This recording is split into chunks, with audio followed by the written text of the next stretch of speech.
Good afternoon. Welcome to the Heritage Foundation and our Lewis Lehrman Auditorium.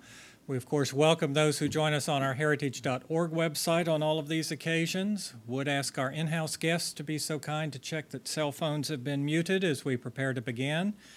And we remind our internet viewers and those joining us on C-SPAN that comments or questions can always be sent to us simply emailing speaker@heritage.org.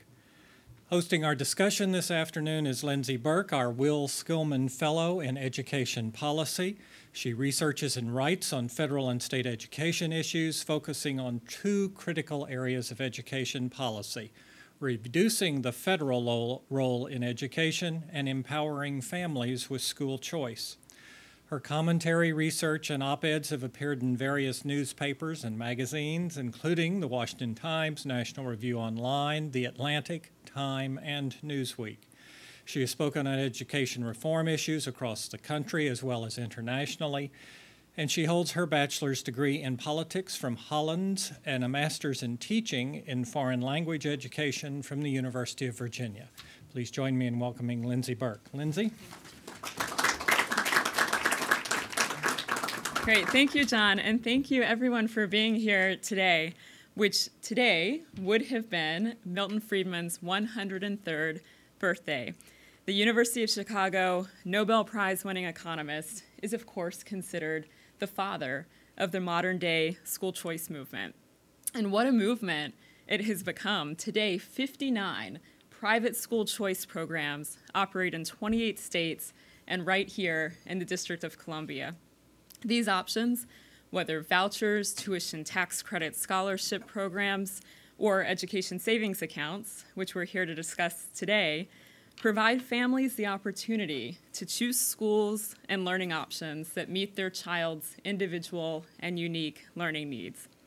Instead of being assigned to a school based on where their parents live, these models of school choice and free children from assignment by zip code residential policies that bound them to a school in their neighborhood. In other words, as Milton Friedman said, school choice ensures children are free to choose and free to learn. It was in 1955 that Friedman first outlined this concept of school vouchers. In his seminal essay, The Role of Government in Education, Friedman posited that government administration of schools is neither required by the financing of education nor justifiable in its own right in a predominantly free enterprise society. In other words, Friedman argued that we should separate the financing of education from the delivery of services. That is, publicly fund, but parentally choose where a child attends school. Friedman operationalized this idea of separating the financing of education from the delivery of services through school vouchers, a set amount of dollars provided to families instead of to school districts, enabling families to choose a school that met their children's unique learning needs. Milwaukee, Wisconsin became the first city to implement Friedman's idea, and in 1991 established the Milwaukee Parental Choice Program. It was the first large-scale K-12 scholarship program in the country. But Friedman didn't stop thinking or tinkering with this idea of school vouchers when that happened. In an interview with the journal Education Next in 2003, when Friedman was 90 years old, he first proffered up this idea of the partial voucher. He said, why not let them spend part of a voucher for math in one place and for English or science somewhere else? Why should schooling have to be in one building? Why can't a student take some lessons at home, especially now with the availability of the internet? He was incredibly forward-thinking. And that brings us to the idea of education savings accounts, ESAs, which have brought Friedman's idea of the partial voucher to life. We'll hear a lot today about how they work, but education savings accounts, which allow parents to direct every single dollar of their child's education that's in their account to not just a single private school of choice, but to multiple services and products and providers, represent the next generation of school choice. ESAs are a refinement of that voucher model that Friedman put forward back in 1955, and are one of the most promising ways forward for school choice. But before I introduce our panelists, I should note that it is ironic that after today's event to honor Milton Friedman, who popularized the phrase, "there's no such thing as a free lunch," there will actually be a free lunch in the lobby. Jason Bedrick is a policy analyst with the Cato Institute's Center for Educational Freedom. He previously served as a legislator in the New Hampshire House of Representatives and was an education policy research fellow at the Josiah Bartlett Center for Public Policy. Bedrick has published numerous studies on education choice programs with organizations such as the Friedman Foundation for Educational Choice, the Pioneer Institute, the Show Me Institute, the Caesar Rodney Institute, and is widely published in print and online media. He received his master's in public policy from the John F. Kennedy School of Government at Harvard University. Jonathan Butcher serves as education director for the Goldwater Institute. His work has appeared in journals such as Education Next and the Georgetown Journal of Law and Public Policy, and his commentary has appeared nationally in places such as Real Clear Policy, National Journal, townhall.com, along with newspapers across the country.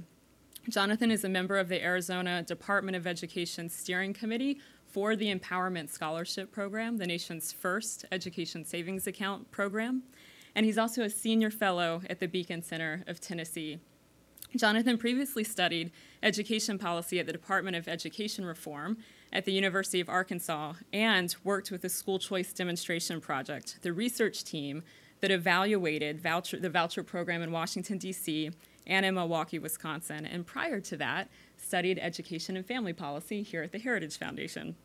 Jonathan holds a BA in English from Furman University and an MA in economics from the University of Arkansas. And last, we'll hear from Tim Keller, who serves as the Institute for Justice's Arizona office managing attorney. He joined the Institute as a staff attorney in 2001 and litigates school choice, economic liberty, and other constitutional cases in state and federal court. Tim led the Institute's defense of Arizona's individual scholarship tax credit program and Arizona Christian School Tuition Organization v. WIN, which culminated in a United States Supreme Court victory. Tim also successfully defended Arizona's ESA program. And perhaps what is the most interesting part of his bio, in addition to defending educational choice programs in Arizona and nationwide, Tim has helped knock down barriers to entrepreneurship on behalf of many hardworking individuals, including eyebrow threaders in Arizona, African hair braiders in Arizona and Utah, florists in Louisiana, and among these victories was his work on behalf of Christian Alf, a teenager from Tempe, Arizona, who sought to help senior citizens rat-proof their homes by bending wire mesh around openings. Until Tim stepped in on Alf's behalf, an Arizona state agency had demanded the young entrepreneur secure an exterminator's license. See, very interesting bio. Tim received his law degree from Arizona State University and has a degree in economics from ASU. Please join me in welcoming our panelists.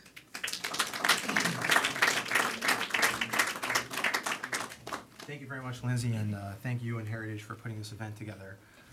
As I was driving over here in my Uber, I was speaking with the driver, and he asked what I was doing, and I said we were having a panel on the future of education.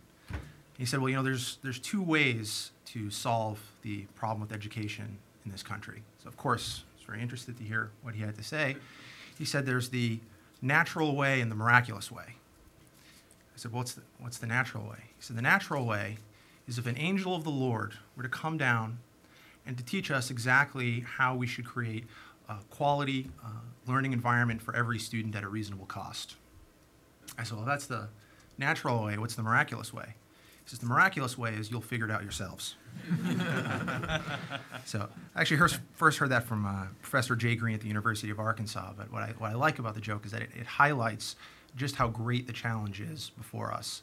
And one of the first places I think we should start when we're looking at how to design a system is at the incentive structure. So Milton Friedman and other economists have long talked about 4 different ways that we can spend money. And in Capitalism and Freedom, you pointed out you can spend your money or somebody else's money, and you can spend that money either on yourself or on someone else. So when you're spending your own money, you have an incentive, very strong incentive, to economize. And when you're spending money on yourself, you have an incentive to maximize the value that you get for what you spent. So the best structure is a system where you're spending your own money on yourself. That's where you're going to maximize the value and you're going to economize.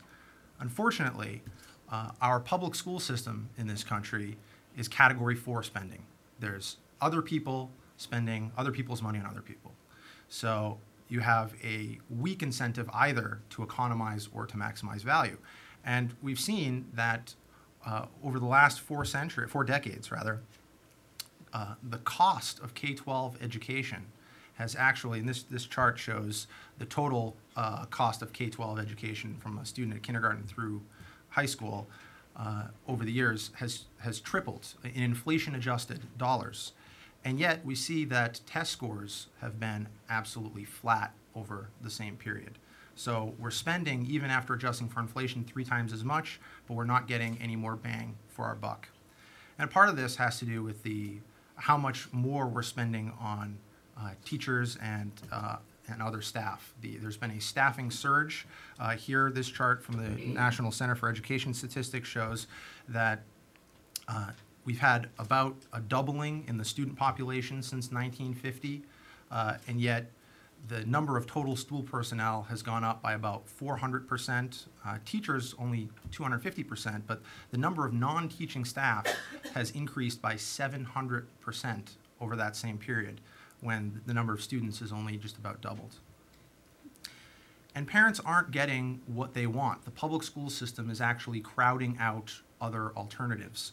So when this is a poll from the Friedman Foundation last year, they found that a plurality of 40% of parents would, if they had the ability, would send their children to a private school. Looks like we need another power source here. And another 11% would homeschool, and 10% go to charter. But if you look at where the students are actually going, 83% are going to the public school system. So that's where Milton Friedman's idea that he discussed about 60 years ago comes in. School vouchers. As Lindsay explained, the idea that we would separate the financing of education from the actual provision of education. So the government would ensure that every child had the access to a quality education, but wouldn't necessarily be the ones that was running the system. So going back to the 4 ways of spending money, that is a significant improvement. Now we have parents spending money on their own children, maximizing the value that they're going to get, but they're still using other people's money, and so they don't have a very strong incentive to economize. And we see this with higher ed vouchers, also known as Pell Grants, that the tuition and fees have far outpaced the inflation over that period. This is called the Bennett hypothesis. So school choice, I mean, you see here in this little cartoon, there's the public education system, which is one size fits all, and then the school choice, you get a variety of options of different schools. But just as a shirt is not the sum total of one's wardrobe, schooling is not the sum total of education. And a voucher can only be used at another school. And so that's where Milton Friedman said, how do we know how education will develop? Why is it sensible for a child to get all his or her schooling in one building? Why not let them spend part of a voucher for math in one place and English or science somewhere else? Why can't the student take some lessons at home, especially now with the availability of the internet? So education savings accounts are essentially that idea. They are restricted use bank accounts that parents can use for a wide variety of educational expenses and save for future expenses. So this doesn't get us quite all the way. You see the arrow doesn't go all the way into the green box because the government is still putting a portion of those funds that they would have spent on that student at a public school into the account. So the parents are still spending other people's money to an extent, but now they're able to spend it in more than one place, and they're able to save. So with a voucher, if you get a $5,000 voucher, you can only spend that at a school, and you have to spend the entire amount.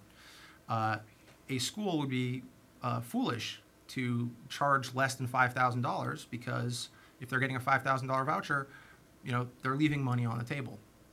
Here, though, there's downward pressure on price because there is no floor, because they can save it and use it in multiple places. And this allows for the unbundling of the education system.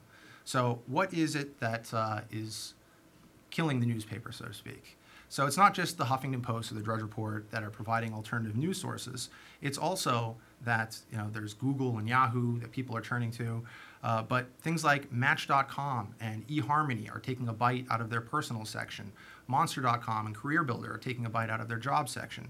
Craigslist and eBay are taking a bite out of their classified ads, and even things like Urban Spoon, Cars.com, the automotive section, the culture and food section. So you have all these different players that are coming in and unbundling this whole bundle of services that the newspapers are providing. Likewise, we have the same thing happening in education. So Jonathan Butcher and I did a study a couple years ago on the Education Savings Account program in Arizona to see how are they actually using this program. 65% of the people in our survey were using the funds, the ESA funds, for traditional private school education. Although a good number of them were also buying things like educational therapy. Now, in the first year, these were all families with students with special needs. But they were also, we just lost power on that.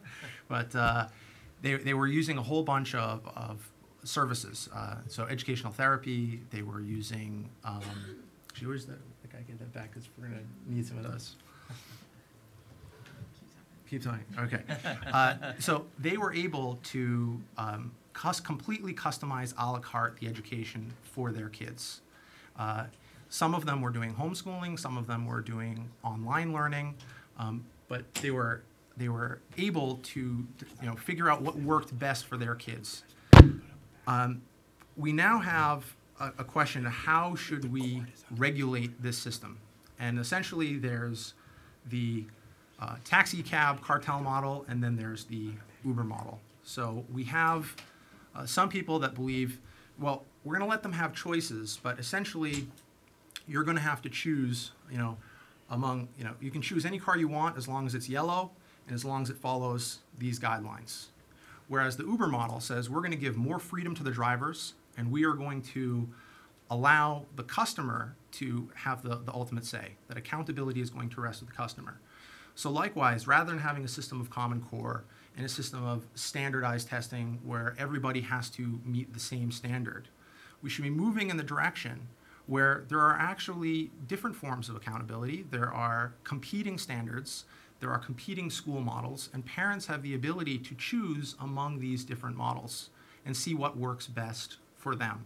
It's a process of experimentation, evaluation, and evolution. So experimentation meaning that the schools are going to try different things. We don't know the one best way to provide an education, assuming there even is such a thing. So we should have a system that allows a great amount of innovation and diversity. And then we allow parents, the end user, the parents and students, to evaluate what works best for them. And then the evolution comes when there is a market response to that, where the schools see where the parents are going, what they're looking for, and they either, if they're successful, they expand their model. If they're not very successful, then they change what they're doing based on what is working and what parents and students are looking for. And so that's the direction that I think that we should be going, and that's what education savings accounts allows us to do. So it's a fundamental transformation of the system. So with that, thank you very much. I'll turn it over to Jonathan.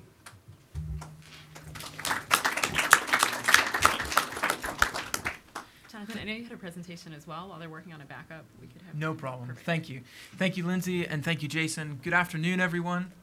My name is Jonathan Butcher, and I'm the Education Director at the Goldwater Institute, headquartered in Phoenix, Arizona. It's a pleasure to be here in Washington with you today. The first education savings accounts passed in Arizona in 2011. And it was right about that time that I got to know a couple of families. I got to know the family of Kathy and Jordan Visser. I got to know Lynn McMurray and her children Uriah, Valerie, and Alicia. And I got to know Amanda and Michael Howard and their son Nathan. I'd like to introduce you to them for just a moment. So Kathy and her husband Christo moved their family from one part of the valley, as we call Phoenix, to a different section up to the northeast corner. And as they looked to move and find a new school for Jordan, they saw that they were going to have to negotiate with their school district to find the best services for Jordan. Jordan has mild cerebral palsy and some other learning delays. And in the school that he was attending, on the other side of Phoenix, they had a preschool and a kindergarten program that worked with his unique needs and were able to provide services that helped Jordan make it through each day. When they moved to a different area, the Scottsdale area, the school district wasn't prepared and wasn't interested in providing the services that Jordan needed every day to make it through the school day. And so Kathy and Christo tried to negotiate and discuss with the district what Jordan needed, but they could not come to agreement on how to provide a great education for Jordan. So fortunately for the Vissers, this was right about the time that Arizona lawmakers enacted education savings accounts. Kathy and Christo applied for Jordan, and they used their account first to send Jordan to a private school that had a focus on helping children with special needs like Jordan. And as Jason was describing just a moment ago, many of the families in that first year used their education savings account just for private school tuition or perhaps additionally tutoring services or educational therapy. But what happened next, I think, is the most interesting part of the story. It was after that first year that Kathy and Christo decided they wanted something else for Jordan. And so they took Jordan out of school and they began paying for personal tutors, educational therapy that he was already receiving outside of the classroom, as well as additional services in the home for Jordan. So his school day looks like a combination of providers coming to the Vissers' home to help him each day. And this was the idea. This is what separates education savings accounts from the other options that are available today, either in the traditional school system or outside the school system for children in Arizona and Nevada, Tennessee, and Mississippi, and Florida. And this is why we're so excited about the potential that the accounts have for families across the United States. There is a video of Kathy and Jordan going to an educational therapist and paying for that service by taking out their education savings account card, which looks much like a Visa card that I know many of you probably have in your wallets right now. And they swipe it across the little square that's atop the provider's iPhone, and that's how they pay for it. So imagine, with the complicated funding formulas that we have in states and from the federal government across the country today, if our students anywhere could go and pay for a service unique to their needs with something as simple as that. Let me talk for a moment about Amanda and Nathan Howard. So Amanda and her husband, Michael, tried early on, as any parent would, to help their son, Nathan, learn how to speak. And so they worked with the preschool program, they worked with the kindergarten program, and they tried to help get Nathan to come out of his shell. And eventually they took him to a specialist who found that he was on the autism spectrum. And so they found some specialists outside of the classroom to help Nathan day to day. And still they were not able to get Nathan to reach this important milestone that so many families look forward to with a child. In the first year of the Education Savings Account program, Amanda and Michael were some of the first to apply for an account for their son. And it was after about 6 months of finding a school that was unique for children that were on the autism spectrum and some additional services outside of the home for Nathan, that Amanda was sitting on the couch reading a book to Nathan when he pointed to a picture on the page and said, "What's that?" And now it was Amanda's turn to be speechless. And these are the kinds of life changes that we see in families using the accounts that separates it from everything else that we have tried in the traditional system or otherwise to help every child have the chance at a great education. So finally, the last family I'd like to talk to you about is Lynn McMurray and her adopted children, Alicia, Uriah, and Valerie. What is unique about their situation is that they began using education savings accounts for those children after Arizona's law expanded beyond just children with special needs. And Lynn's children were eligible because they were adopted from the state's foster care system, which shows how the law has evolved over time. I'll speak to that in just a moment. Lynn and her family used the accounts to pay for public school services, such as extracurricular activities at the local school, as well as a variety of tutoring and therapy services, just as the other students did. So what is unique about Lynn and her family's situation, and so Lynn is in my left, top left corner up there. That is Lynn and Alicia are in that picture. And then you have Kathy Visser and Jordan on the tire swing there. So what is unique about their situation is that they're using the accounts for public school services. So they stretch beyond even what is offered in the private sector. And so we've talked about... You have to tell me to advance slides. All right, well, that's fair. So anyway, so we... I'm not sure which button is it? Oh. There's no button, you have to tell them. Oh, okay. All right. So on the next slide, we have the Howard family, which I talked to you about just a moment ago. So on the slide after the next slide, please. You can go to the next slide. As Jason was talking about, the amount of money that we spend on education across the United States is staggering. And he gave you some numbers about how much we spend writ large. We spend about $13,000 per student across the U.S.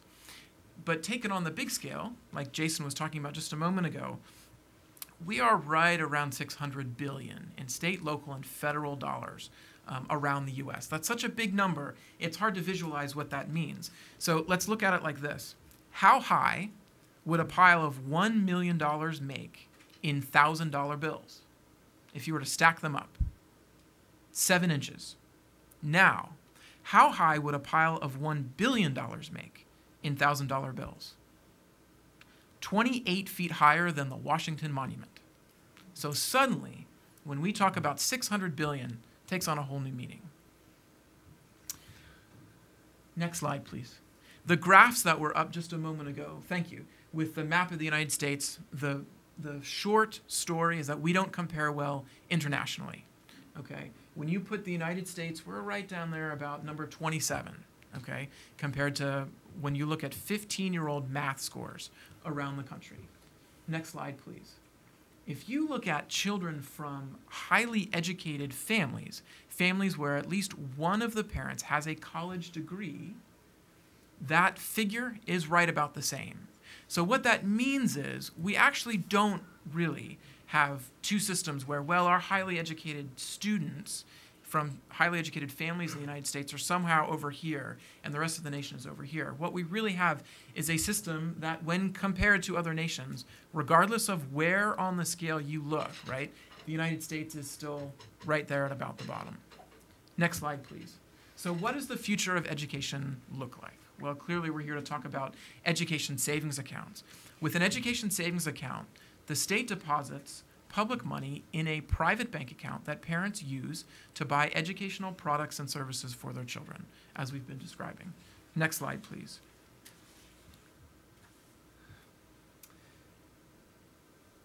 Thank you. Next slide, please. We covered that part too. So as I was explaining, education savings account cards look much like the Visa cards that many of you will have in your wallet right now. There are 5 important issues that we talk about when we explain how this works state to state.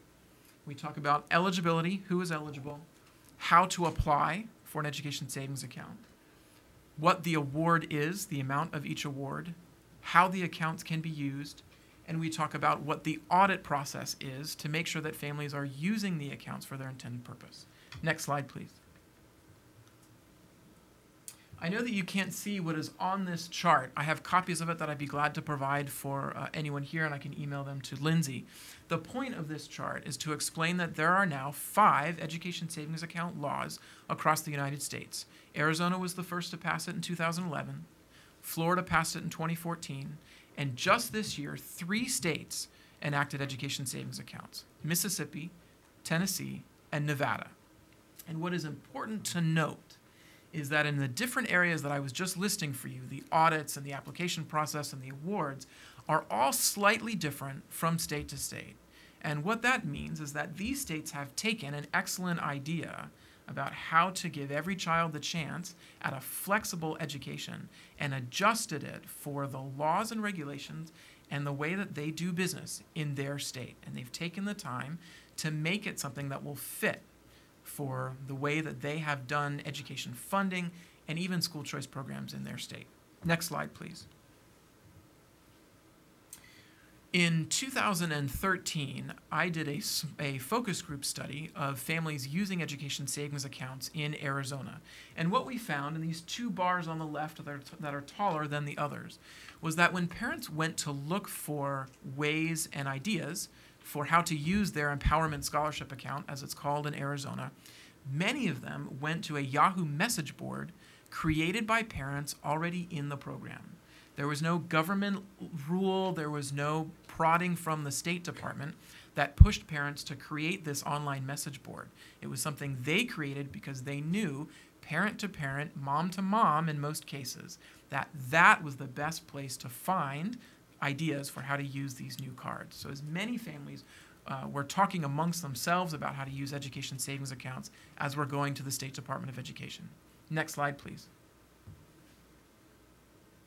The next thing we asked was how satisfied they were, and this was early on, generally speaking, in Arizona's program. And the satisfaction levels were very high, both in this focus group and, next slide, please, in a larger survey that we did of families using the accounts in Arizona. What is critical about this chart right here is that the top bar was asking them how many had some level of satisfaction with their previous public school before they moved to an education savings account. Then we asked the same families how satisfied they were with an education savings account after they had left the traditional school system. And you find that there was unequivocally some level of satisfaction, without exception, there among families when they talked about education savings accounts, even those that in the prior question had said they were very satisfied with their previous public school, which for a new program is a very good sign. Next slide, please.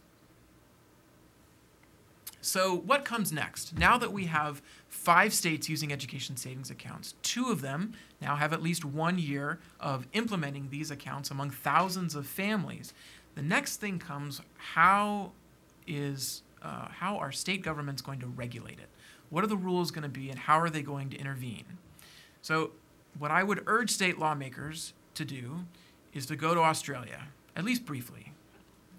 The reason is, years and years ago, decades ago, the government of Australia thought it would be a good idea to introduce cane toads because beetles were eating their sugar cane, and the cane toads eat the beetles.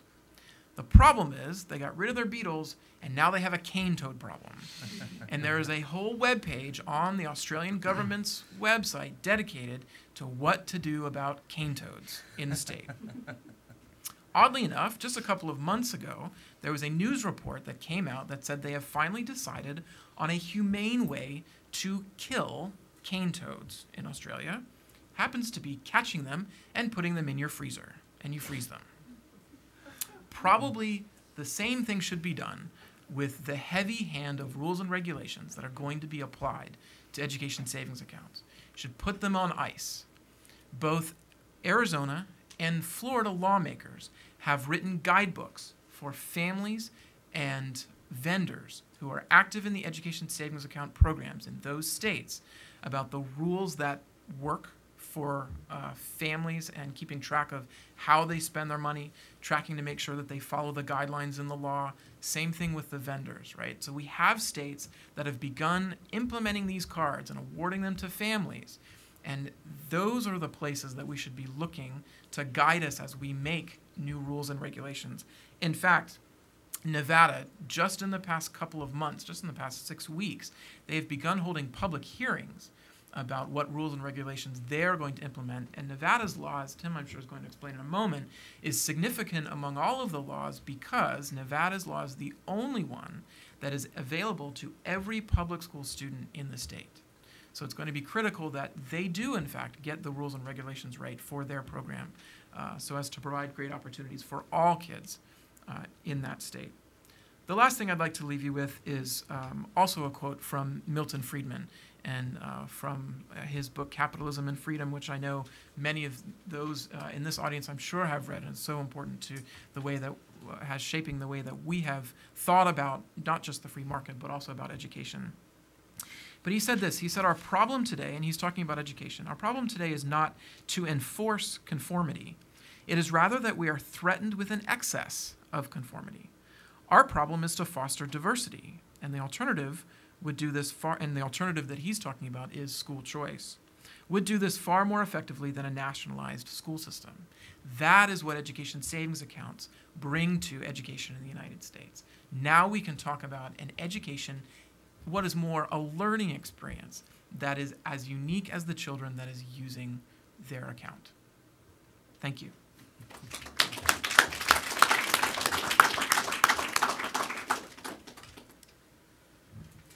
In the opening scene of The Avengers, the villain Loki arrives on Earth, and he declares that he has come with glad tidings of a world made free.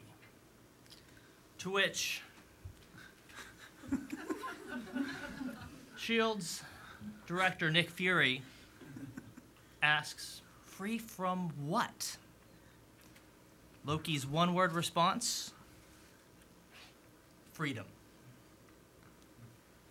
The opponents of educational choice are trying to keep parents free from freedom.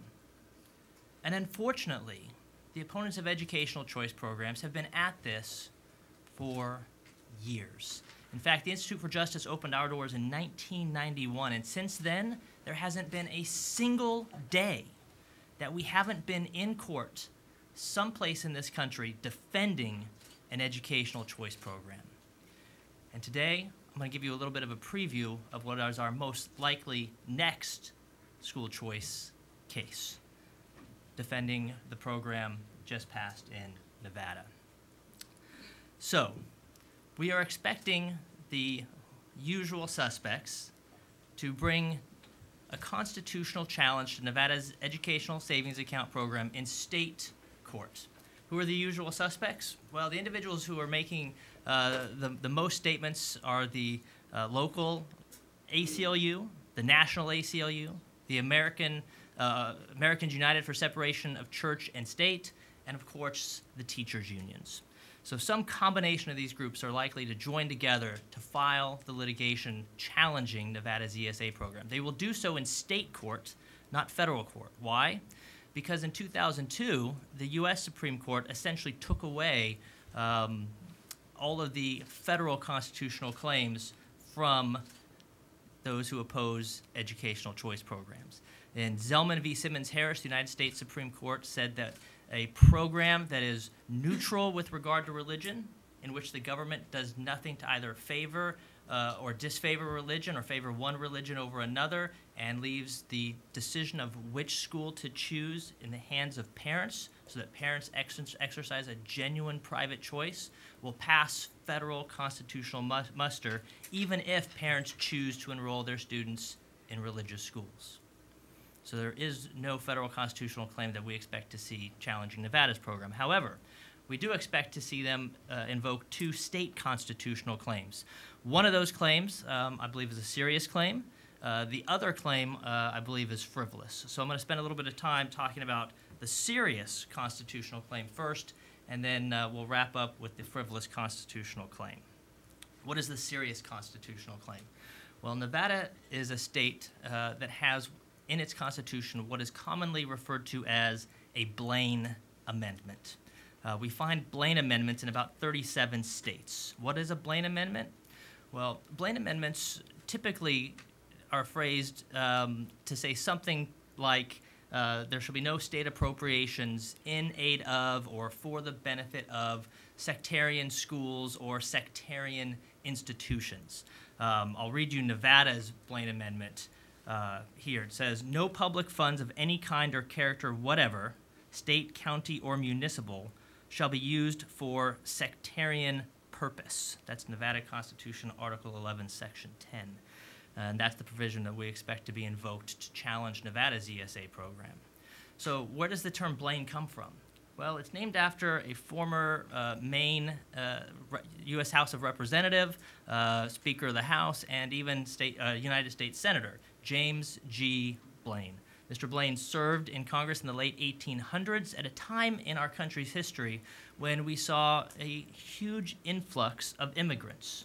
Many of these immigrants were Catholic, and these individuals were not warmly received by the Protestant majority. And we saw in state after state numerous clashes between the Protestant majority and our new immigrants over primarily, although not exclusively, the common school system. You see, the common schools of that time, what we would refer to today as our public schools, were not always the thoroughly secular schools that we're familiar with. In fact, in the late 1800s, the schools were primarily Protestant in orientation. And in fact, one of the goals of the early common school system was to take the children of Catholic immigrants and essentially Protestantize them or Americanize them. There was real concern that somehow the Catholics would take their direction from Rome and upset our wonderful democratic republic. And so when our newfound immigrants started enrolling their kids in the common schools, they found a very hostile environment for their children. And so what they did is they started agitating for their own system of publicly funded Catholic education. They said, if the Protestants had their school system, why shouldn't we have a publicly funded school system as well? And so there was a tremendous backlash against this push, and a handful of states adopted what we call proto-Blaine amendments, the original Blaine amendments, prohibiting funding of sectarian schools. And as the U.S. Supreme Court itself has recognized, that word sectarian was code for Catholic. It was an open secret. Everybody knew exactly what they meant. And so Mr. Blaine, who wanted to ride this wave of anti-Catholic bigotry into the White House, introduced an amendment to the U.S. Constitution that would have prohibited funding for sectarian schools. In 1876, the provision passed the United States House of Representatives with the required 2/3 majority to send it to the states for ratification. However, in 1877, the amendment failed in the U.S. Senate. However, it did garner a majority vote, just not the requisite 2/3 to send it to the states. But because there was still a majority of senators and congressmen in the U.S. Congress, they were able to force or require new states entering the Union to include in their state constitutions these Blaine amendments, which are just dripping with anti-Catholic animus. Nevada is interesting because the history there is slightly different. They voluntarily chose to amend their state constitution in 1877, the same year that the Blaine Amendment failed at the congressional level, the U.S. congressional level. And the reason that they did so was because the state assembly had been making appropriations to a Catholic orphanage. There was a large mining operation in Nevada, and unfortunately it was a very dangerous occupation. It still is, even more so back in the late 1800s, and there were many orphans in the state, and the Catholic Church operated orphanages to take care of them. And the state had made a number of appropriations over the years to help control those costs. This was a huge source of controversy, primarily because the orphanages were themselves Catholic. And so a assemblyman named Botsford introduced legislation that would ultimately become Article 11, Section 10, which I read to you a moment ago. And what's interesting is, as the amendment was coming up for a vote, the Nevada Daily Tribune praised Assemblyman Botsman for introducing the legislation, and they said this: "This is a move in the right direction and will, we trust, meet with the hearty approval of every citizen of Nevada, for this is a stepping stone to the final breaking up of a power that has long cursed the world and that is obtaining too much of a foothold in these United States." So you can see that Nevada's Blaine Amendment is also dripping with that same anti-Catholic animus that motivated the federal Blaine Amendment. So what does this mean for the challenge? Well, it means, number one, we know exactly what the Nevada Blaine Amendment was intended to do. It was intended to prevent the state from funding sectarian institutions directly. It has nothing to say about programs that provide parents with benefits in a completely religiously neutral manner, in which the state does not put its thumb on the scale in an effort to coerce parents to choose one option over another, and in fact gives them free choice to choose the same schools that they could choose without financial assistance to satisfy their children's compulsory education requirement. So we don't think that the Blaine Amendment itself, based on its historical purpose, applies at all to this program. Moreover, if you just look at the plain language of the provision and ignore its ugly history, the provision itself is designed to constrain the actions of government officials, not private citizens, as to where they use their own private benefits. The analogy I like to use is with state Medicaid. Of course, the Medicaid program is funded with a combination of both federal and state dollars, but individuals are permitted to use those benefits at religious hospitals, religious healthcare providers. Why? Because the government itself is not making the decision as to where to use those benefits. The government makes these appropriations for the purpose of providing health care, and they allow the recipient to obtain that health care wherever they would like. The ESA serves the same purpose. The purpose underlying the Nevada ESA and all of the ESAs that have been adopted recently around the country is to improve education, to give parents control over their children's education, to allow parents to uniquely tailor their child's educational program to meet that child's unique educational needs. From the state's perspective, the only purpose that is served is education. No sectarian purpose is served. And in fact, I think if you ask the parents their perspective on this, their perspective would also be that they are using these funds to obtain an education, regardless of whether they choose to obtain that education in a religious school or a non-religious school. If you ask any parent why they're paying tuition at a religious school, they would tell you it's so that their child can get a good education, not because they're trying to further some sectarian purpose. So we're confident that we will be able to successfully defend Nevada's ESA program from the attack under the state's Blaine Amendment, as we have in other states. So what is the frivolous challenge? Well, shortly after we won our case in the U.S. Supreme Court, the NEA, the National Education Association's chief lawyer, was debating the issue of school choice in New York. And he said, we've lost the federal constitutional issues. We will now abandon the Federal Establishment Clause, and we will turn to state constitutions, and we will grab onto any provision we can there, from lofty principles such as church as state to Mickey Mouse procedural issues. These are his words. Robert Shannon, the now retired lawyer for the NEA, said we will pick and choose lofty principles and Mickey Mouse procedural tactics. Well, the other issue that is, you didn't expect that, did you? The other issue that our opponents have been talking about quite publicly is the provision of the Nevada Constitution which requires the state to establish and maintain a public school system. That provision says this. The legislature shall provide for a uniform system of common schools, and then goes on to say things like it shall be open for 6 months a year and open to all students in the state. Opponents of educational choice often grasp onto these educational uniformity clauses and make an argument that these clauses require the legislature to fund education exclusively through the public school system.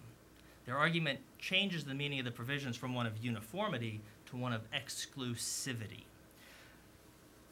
Now, there's only been one state that has accepted this argument. That was Florida in 2004. And since that time, every court to consider it has rejected the argument and has found that these provisions establish a floor, not a ceiling, a floor upon which state legislatures are free to build other educational options for their students. And I think we will be able to easily defend this program or defend Nevada's ESA program from this constitutional claim, in large part because one of the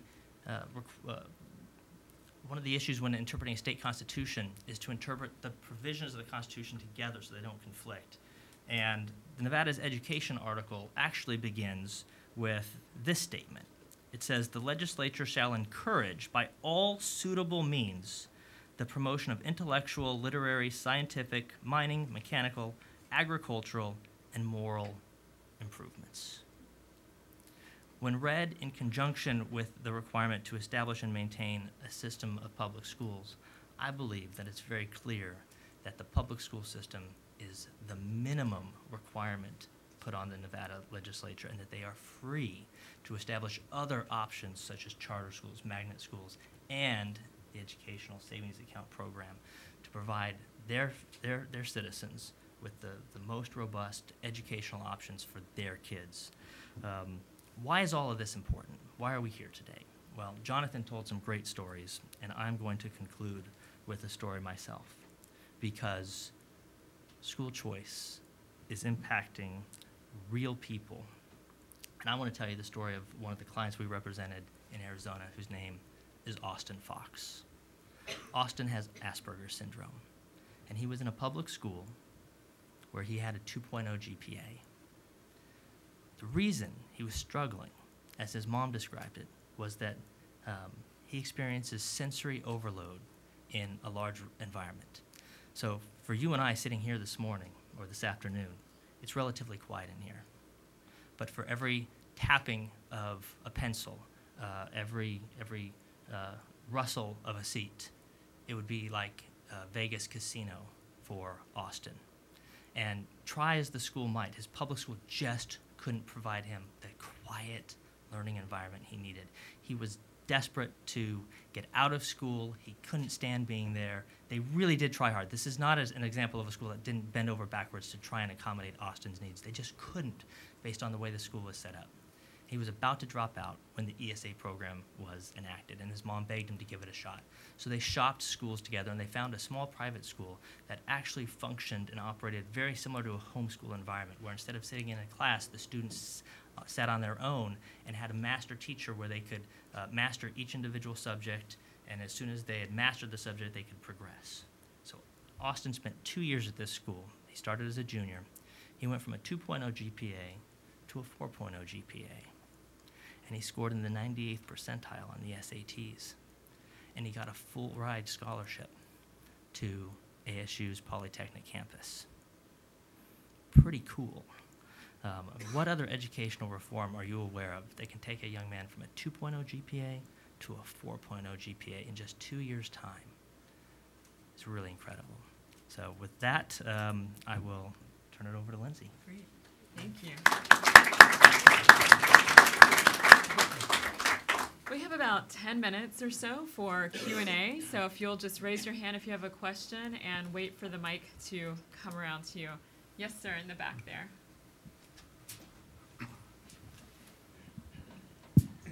Hi, I'm Kevin Dyer-Rotner from the Heritage Foundation. This is a general question. So the use of educational savings accounts are interesting because instead of just a traditional school voucher, parents now get to choose various aspects of their education, their kids' education, and how they're chosen. But my question is regarding university admissions. University admissions are generally based on high school transcripts as well as standardized test scores. If students are experiencing a diversity of different aspects of their education that they're obtaining from different sources, how do you think university admissions would change in the long run?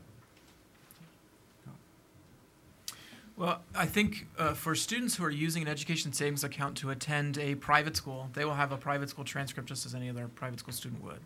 If they're using an education savings account to homeschool, all states have homeschool laws that have within them ways to get a high school transcript. So nothing changes there either.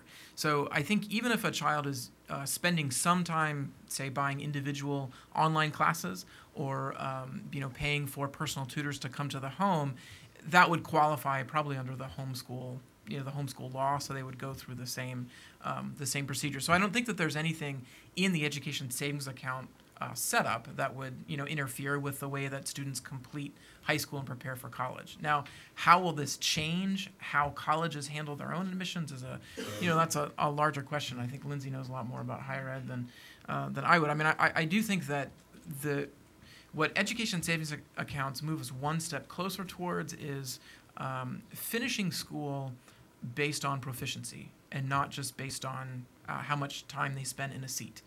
Arizona has a program called the Grand Canyon Diploma, which allows students to test out of various requirements after even as early as 9th or 10th grade. And so I think Arizona, at least, and I think there are other states that are doing something similar, are already moving in this direction, right? Where they're beginning to see that seat time requirements are really a thing of the past. I think both education savings accounts and online education are kind of moving us towards that. I think this is also an area where we can expect technology to step in. In fact, as I was preparing for today, I ran across an app that allows parents to basically categorize all of the different places their child is receiving an education, and it actually interacts with other well-known educational providers. So if they're obtaining online classes from a well-known school like the Veritas Academy, it sort of ranks that higher than if you just do something on your own. And it appeared, I haven't investigated it tremendously, and I don't have the name, unfortunately, of the app, but I expect these things will develop over time so that students who are getting the sort of a la carte education will be able to collect all that data in one place, and that app will actually help them process it and package themselves so that when they apply to colleges and universities, they'll be able to demonstrate their mastery of various subjects. I'm sure there's a lesson to be learned there from Uber as well. If Jason wasn't going to bring that up, I was. But I think slowly we are starting to see universities reconfigure how they think about how they admit students as well. And Jonathan's comments made me think about just the fact that in general we're starting to embrace competency-based learning models a little more. If you haven't had a chance to read Sal Khan's One World Schoolhouse, it's a great example of how folks are starting to think about how we think about learning and education and how we measure that. And Sal Khan, who founded Khan Academy, you're probably familiar with, he has a great line in that book where he says, right now, the learning that occurs that a child, whatever a child learns in school is variable when it should be fixed. And so competency-based kind of flips that model so that we make sure that learning is fixed and the time that it takes to get there is what is variable. So as soon as you're ready to move on, you can move on. If you need a little bit more time, you can take more time. So we're seeing that at the university level. I think university administrators just need to recognize that they're doing it and that it also applies to K-12. Yes, ma'am. She'll just wait for the mic. Penny Starr from CNS News. Mr. Keller, can you explain why the groups like ACLU and the teachers' unions are opposing this in Nevada? Well, I try never to presume motive. That's actually a lesson I learned from the Goldwater Institute's Darcy Olson. So, it's better for them to address why they're opposing it. But again, they've been opposing these programs for over 20 years. We see challenges by those groups in Arizona, Georgia, Florida. They're always the ones who are on the front lines leading these charges. It's probably worth noting, too, that the challenge that they placed to the first ESA program in Arizona, they called it a voucher. They said, this is still a voucher, and so we're going to rule it, it'll be found unconstitutional. Well, the court didn't. They said, no, this is fundamentally different than a voucher. It's functionally different. And so that was a significant finding and important for Arizona as well as all of the other states that have passed the law. Yes, sir. This is a little bit of lateral thinking here. I'm hoping, I want to say, please tell me that Arizona legislators are listening to so many pleased constituents about these educational savings accounts that they've had the little light bulb go off in their head and say, how about health saving accounts? Well, I don't know about healthcare, but they are certainly listening to their constituents on this. They have originally the program was only for students with special needs. They have since then expanded it to a number of different categories: children of military families, foster children, children living on Native American reservations, children attending low-performing public schools. So they are listening to their constituents. And Jonathan mentioned the student satisfaction survey. I think one thing that's really important about that is we also broke down the questions on satisfaction by income. And we found that those families that were the least well off financially, earning $27,000 a year or less, were the least satisfied with their previous public school experience. More than half of them expressed dissatisfaction. Just over 1 in 5 were satisfied. By contrast, they were the most satisfied with the education savings account program. 89% said that they were very satisfied with what they could get with the education savings account. The rest were either somewhat or just satisfied. So the low-income families have the most to gain, and I think that a lot of politicians are recognizing it works for everybody, and especially those who are the least well off now. Yes, ma'am. What kind of safeguards are being used to protect the interest of young students that don't have responsible adults to advocate for them? So in terms of how they use their cards, you mean? So that's a great question. In Arizona, we kind of pioneered this idea that the deposits to these education savings accounts are made quarterly. So after a fiscal quarter ends, parents report back to the State Department of Education what they use their cards for. They report their receipts back to the department. The department reviews them, make sure everything is in line, and then they make the next quarter's disbursement. So if there's a problem or if something comes up with a family, the department can immediately intervene, and they'll even withhold funding from the next disbursement if there's a problem with the way that families have been using the card. So to date, the Arizona Republic just recently said that there have only been 5 instances where there's been a significant financial issue or misuse of the cards, which is now going on probably, we're getting close to 3,000 accounts coming up this school year. That's pretty good for the first 4.5 years of the program. So we're never going to have a perfect system, and we should judge policies by their feasible alternatives as opposed to some utopian ideal that we'll never achieve. So for example, No Child Left Behind.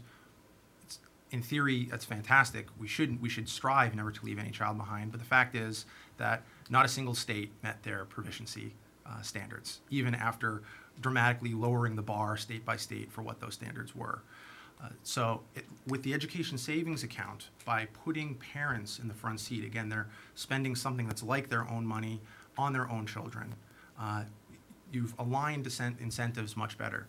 But parents aren't flying completely blind. There are a number of ways that without any government regulation whatsoever, we can provide accountability and we can empower parents to make better choices. So there's 3 ways that we can think about this. One is private certification. So if you think of Underwriters Laboratories or the Good Housekeeping Seal of Approval, these are private organizations that come in and say, yes, this product or service meets our standards. And we've actually seen, there are accrediting agencies for private schools and things like that. I expect that we're going to see more and more of that as the market expands and there's more consumer demand for that sort of private certification. The second would be private expert reviews. So think, for example, Consumer Reports, in food, Zagat's, right? So these are people who are experts in their field, and they provide reviews of different products and services so that parents have access to that. I know that the Manhattan Institute has something now that they've just released, and there are other organizations that are building out these type of private reviews of schools. Finally, user reviews, which I think are perhaps the most important. So Amazon.com, Angie's List, Yelp, Urban Spoon, these are ways that users are able to share their personal experience with this product or service with everybody else. Matt Ladner, who's an education expert in Arizona, told me that for students that are attending the Great Hearts charter schools, they said more than half of the parents that apply to the school have already checked them out at greatschools.com, which is a place where parents can go to review their own schools.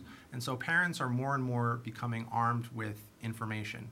And so that's what we really want. We want informed parents, and we want schools to be directly accountable to those parents.